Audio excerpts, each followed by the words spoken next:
Hey kid, don't ever let them get inside your head. They'll tell you what to do in life instead of everything you know that you could get. Don't let them guide your life towards regret.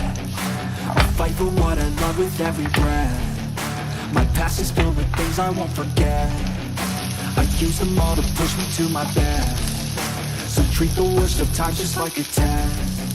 If only I could go back in time, I'd tell myself that everything will end up alright. Just push yourself, test yourself, figure out what you like, and find your limits, don't be rigid, always work towards a prime. Surround yourself with open minds, people can change your life. A few friends with intent can help you feel alive. Find a passion, take some action, and with a little time, just be patient, make a statement, try to enjoy your life.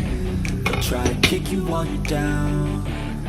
They wanna rise up while you drown. They wanna fill your head with doubt. They're silently scared that you'll figure it out.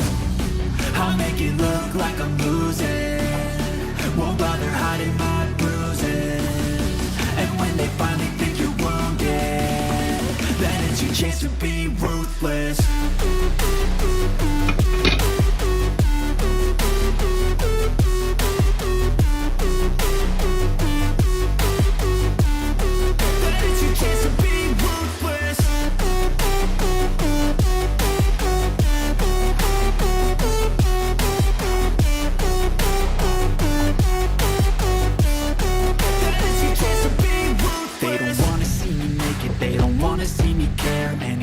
Make some progress, I can see that they compare. I think everyone's against me, maybe something in the air. Am I paranoid? I swear a void is forming and they're scared. I walk a straight path, not many can say